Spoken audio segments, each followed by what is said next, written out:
கிறிஸ்து பிறப்பின் மகிழ்ச்சி.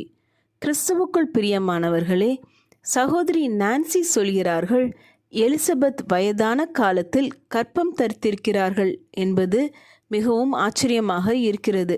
ஆனால் எலிசபெத் தனது இளம் கர்ப்பிணி உறவினர் மரியாளை முதலில் பார்த்தபோது அதைவிட ஆச்சரியமான ஒன்று நடந்தது.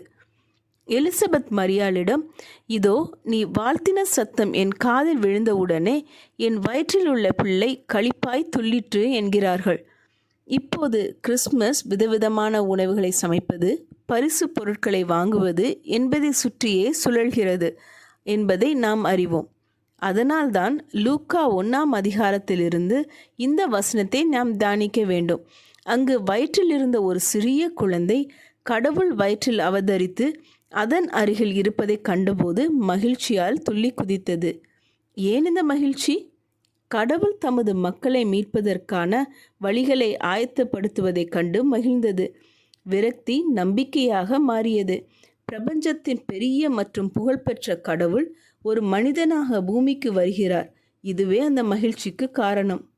நீங்கள் இந்த கிறிஸ்மஸ் காலத்தை எப்படி மிகவும் ஆச்சரியமான, மகிழ்ச்சியான, கடவுளை துதிக்கின்ற ஒரு காலமாக ஆக்கப் போகிறீர்கள்? ஜெபம் செய்வோம். எங்கள் அன்பின் பரமபிதாவே, நீர் அருகில் இருந்ததை உணர்ந்த வயிற்றில் இருந்த குழந்தை சந்தோஷத்தில் துள்ளிற்று. நாங்களும் இந்த கிறிஸ்மஸ் காலத்தில் உம்மை கிட்டி சேர, நீர் இந்த உலகத்தில் வந்த நோக்கத்தை நினைத்து சந்தோஷப்பட, அதை மற்றவர்களுடன் பகிர்ந்து உம்மை நாங்கள் துதிக்கும் காலமாக நாங்கள் அதை அனுசரிக்க எங்களுக்கு உதவி செய்யுங்க. இயேசுவின் மூலம் ஜெபிக்கிறேன் பரமபிதாவே, ஆமீன். இந்த மெசேஜ் 6 டிசம்பர் 2021 நான்சி டிமாஸ் வோல்கமோத் அவர்களின் இயேசுவை தேடி என்ற புரோகிராமிலிருந்து எடுக்கப்பட்டது. கர்த்தர் உங்களை ஆசீர்வதிப்பாராக.